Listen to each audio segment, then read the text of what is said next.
madaxweyne Cabdiqaasim Salaad Xasan waxa uu magacaabay 3 ra'iisul wasaare.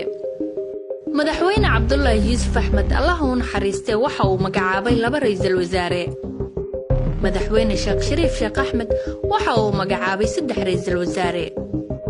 madaxweynihii hore ee Soomaaliya Xasan Sheekh Maxamuud isna waxa uu magacaabay 3 ra'iisul wasaare. balse muddo 2 sano ah farmaajo waxa la shaqeynaya hal ra'iisul wasaare waana Xasan Cali Khayre.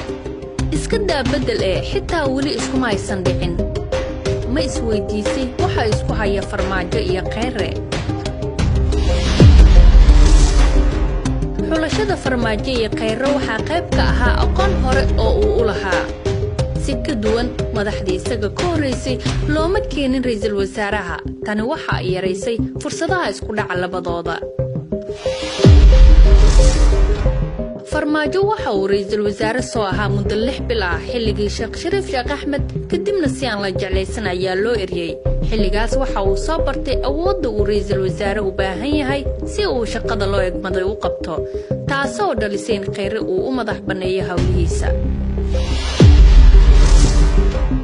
farmaajo waxa uu sameeyaa siyaasadaha dawladda isagoo jeexaya wadooyinka ay marayso dawladda, halka Khayre uu fuliyo go'aamada uu madaxweynuhu gaaray isagoo u madax bannaan habraacaya talaabooyinka uu qaadayo si go'aamada madaxweynaha loo fuliyo.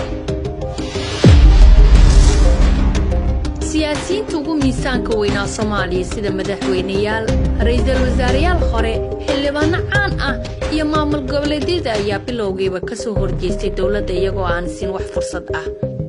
tani waxa ay farmaajo ee Khayre ku qasabtay inay mar walba mid ahaadaan iyagoo wajahaya hal cadow. dawladda Qatar oo la aaminsan yahay inay taageerto dawladda Soomaaliya ayaa xoog badan gelisay inaysan labada mas'uul iska hor imaan. Fahad Yaasiin oo ah maskaxda ka dambaysa dhismaha dawladdan oo labada mas'uulba saaxiib dhow la ah ayaa ka shaqeeyay hirgelinta arrintaas. Xasan Cali Khayre oo siyaasadda ku cusub ayaa samaystay isbahaysiyo gudaha gobolka iyo kuwa caalamka ah, taas oo siisay awood badan, waxaana adkaatay inuu u muuqdo ra'iisul wasaare tabar yar oo la bedeli karo isagoo sidaas ku hantay xushmadda madaxweynaha. 2 sano kadib sideed u aragtaa wada shaqaynta farmaajo iyo Khayre? madaxweynayaashii ra'iisul wasaareyaashii dalka soo maray kaalinteed ayaad ka geli lahayd?